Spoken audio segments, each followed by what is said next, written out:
Hello students, I am Kiran Gupta from MB international school नया गांव कोटा। अब हम व्यंजन संधि के अन्य नियमों के बारे में जानेंगे। व्यंजन संधि का 5वां नियम हम पढ़ रहे हैं।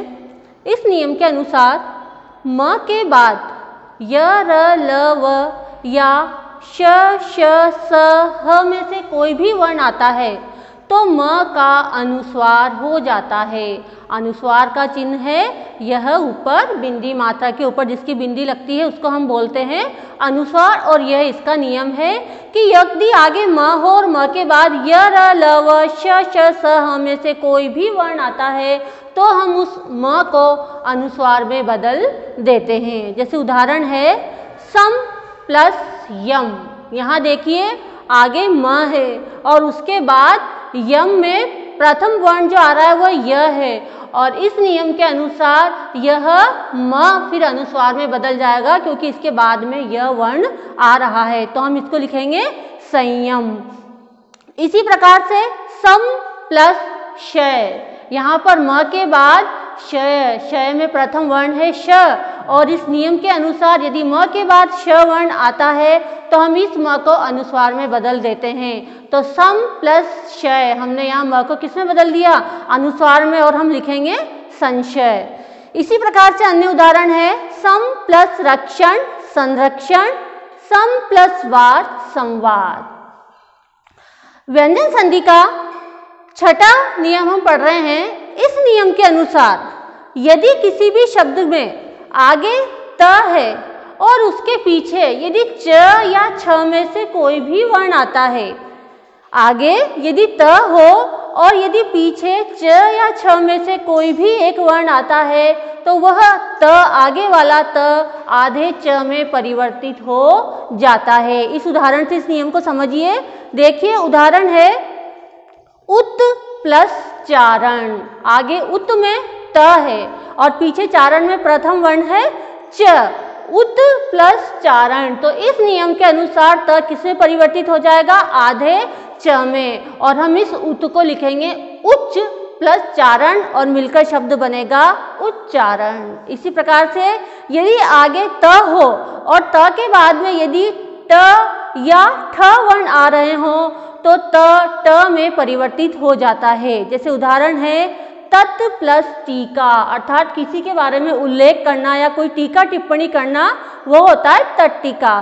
तो यहाँ तत् के बाद ट वर्ण आ रहा है तो ट या ठ वर्ण आने पर हम इस त को ट में परिवर्तित कर देते हैं, इसलिए इसको हम लिखेंगे तत्टीका।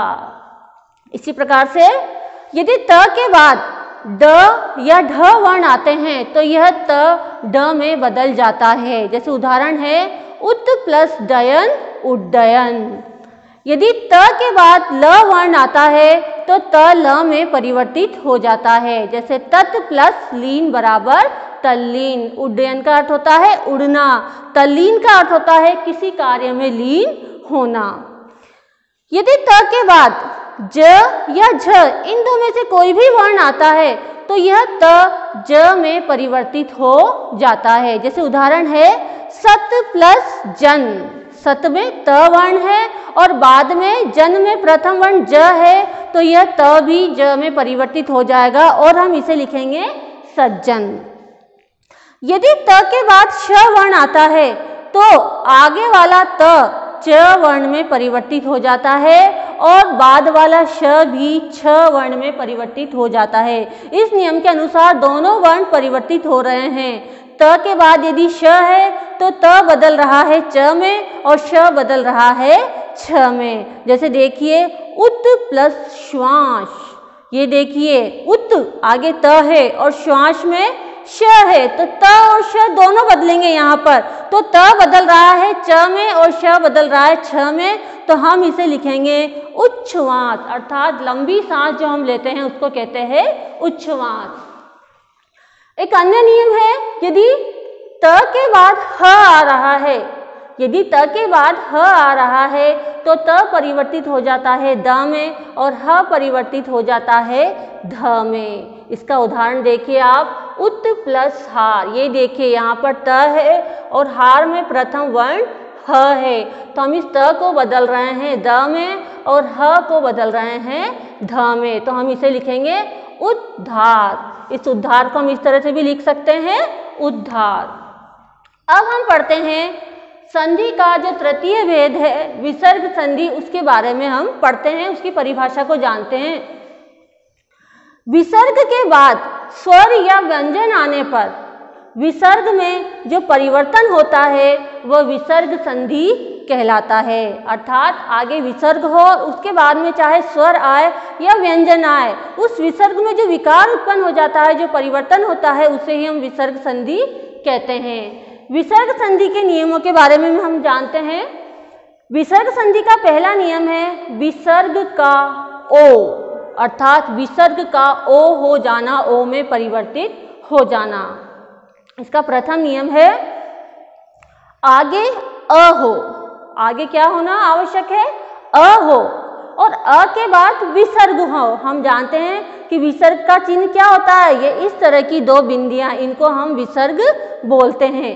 आगे अ हो और अ के बाद विसर्ग हो, और विसर्ग के बाद किसी भी वर्ग का तृतीय, चतुर्थ या पंचम वर्ण आए, या फिर पुनः अ आ जाए, या फिर य, र, ल, व, ह में से कोई भी एक वर्ण आए, तो हम इस विसर्ग को ओ में बदल देते हैं। यह विसर्ग संधि का प्रथम नियम है। इसको हम उदाहरण से समझते हैं। देखिए उदाहरण है मनः प्लस बल, ये आगे विसर्ग, विसर्ग के पहले न में हमें अ की ध्वनि आ रही है। इस नियम के अनुसार आगे अ होना आवश्यक है, तो हमें विसर्ग के पहले यहाँ अ की ध्वनि आ रही है, और इस ध्वनि के बाद विसर्ग है, और विसर्ग के बाद बल, बल में प्रथम वर्ण है ब, और ब किस में आता है, प वर्ग का तृतीय वर्ण है। प, फ, ब, भ, म, जैसे यहाँ पर लिखा है किसी भी वर्ग का तीसरा, चौथा या पांचवा वर्ण आए, तो यह प वर्ग का तृतीय वर्ण है, इसलिए हम इसको ओ में बदल लेंगे इस विसर्ग को। तो ये कैसे लिखेंगे हम इसको, मनोबल। जब हम इसको ओ में बदल देंगे तो इसकी मात्रा न के साथ जुड़ जाएगी और हम इसको लिखेंगे मनोबल। इसी तरह से दूसरा उदाहरण है मनः प्लस रथ बराबर मनोरथ। वयः प्लस वृद्ध अर्थात वयोवृद्ध, अर्थात जो उम्र में बड़े हैं। तेजः प्लस मय तेजोमय, यह विसर्ग संधि का प्रथम नियम है। Thank you.